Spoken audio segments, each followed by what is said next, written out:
You eating some popcorn, dude?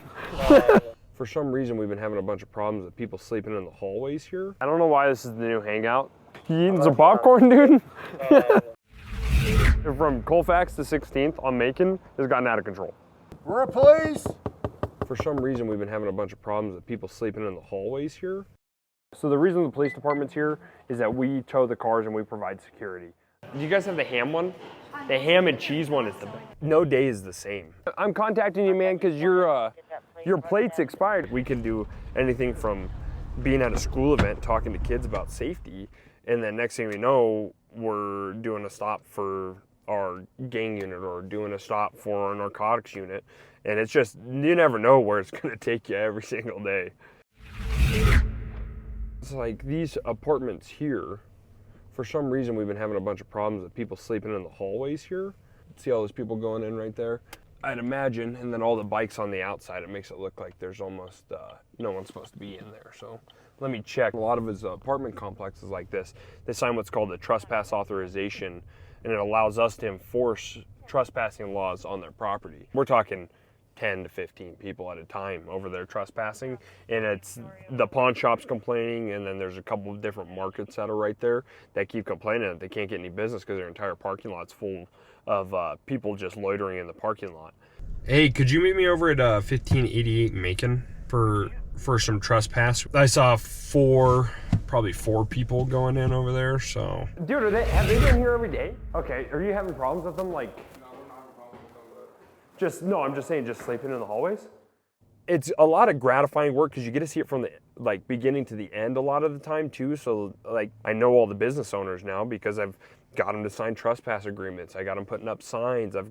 They have my phone number, so they'll call me and say, hey, I got this guy on my property. I think he's the one selling drugs on my property. Can you come and help? And I do neighborhood meetings with them once a month so that we can kind of talk about it. Do you guys have the ham one?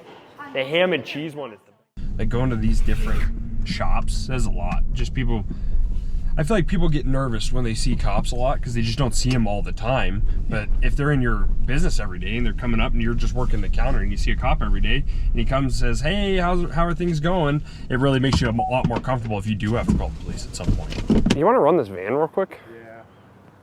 This is kind of weird, right? No, there's somebody in it. Replace! I'm contacting you, man, because your plate's expired. You're not supposed to be. You can't have it parked here. Yeah. Yeah, no, you're good, dude.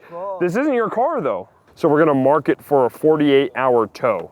For you to park a car on the city streets, it has to be legally operable. So basically, you can drive it on the street, which requires registration. And that vehicle expired on January 1st of 2024. So it's very expired. It looks like the guy was just sleeping in the car. A lot of the time, we'll get cars like that are parked on the side of the road and somebody will be passed out in the car and it'll either be stolen. There's usually some sort of drugs involved, so it's making them actually fall asleep in the car. But I think he ended up he got information from a friend. He was able to stay in the car and he's just using it for a place to crash for now.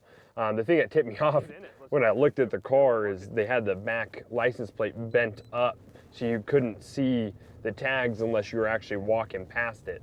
So that way if they're driving around, you can't see that the vehicle's expired. And then when we walked up on the car, we opened up the car door to talk to him, the whole bottom portion of the ignition was ripped out. We had to do a little bit more digging there to make sure that A, he's not trespassing in somebody's car he's not supposed to be in, and B, that the car is not actually stolen or reported stolen, which after running the VIN, it doesn't come back as reported stolen, and neither did the plate. So I think it's just a guy sleeping in a car. So the reason the police department's here is that we tow the cars and we provide security. We're gonna be the ones towing the vehicles that are here, and somebody else is gonna be picking up everything else. Which cars out here are yours and which ones are legally registered? Eventually you feel good about it because you see that problem go away and you're like, wow, I actually did something today. It's really gratifying to do it. We're clear, thank you.